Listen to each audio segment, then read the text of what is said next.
कुणाल याचा वडिलांसोबत वाद झाला होता। त्यानंतर कुणाल काल सकाळी सुमारे 10 वाजता खवड्या डोंगरावर गेला। आई वडील त्याला समजावण्यासाठी डोंगरावर पोहोचले। कुणालला समजावण्याचे प्रयत्न सुमारे 3 तास सुरू होते।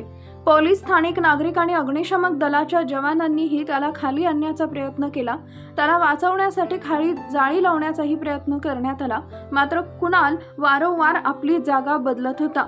अखेर कुणालनं डोंगरावरून उडी घेतली। मुलाला वाचवण्याच्या प्रयत्नात वडील मुरलीधर यांचाही तोल गेला आणि ते खाली कोसळले। त्यानंतर मुलगा आणि पती खाली पडल्याचं पाहून आई संगीता यांचाही दुर्दैवी अंत झाला। तिघांचाही डोंगराच्या खाली पडून मृत्यू झाला।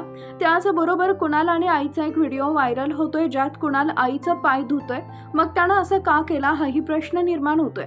पण जेव्हा ते डोंगरावर होता तेव्हा त्याला म्हणत होते की तुला मोबाईल घेऊन देतो, आणि दुसरीकडे त्याचे व्हिडिओ व्हायरल होत आहेत ज्यात तो आईचं पाय धुत आहे। म्हणजे आईवरचं प्रेम दिसतंय। मग आजकालच्या मुलांना एवढा राग का येतोय, विचार करण्यासारखी बाब आहे। दरम्यान चांदगुडे परिवारातील मोठ्या मुलाचं 6 वर्षापूर्वी निधन झालंय।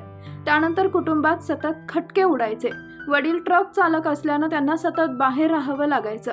घरी आलं की भांडण होत असायचं। अशातच 3 महिन्यानंतर वडील घरी आल्यानंतर पुन्हा खटके उडू लागले आणि 2 दिवसांपासून घरी भांडण होत होतं, अशी माहिती समोर आली आहे।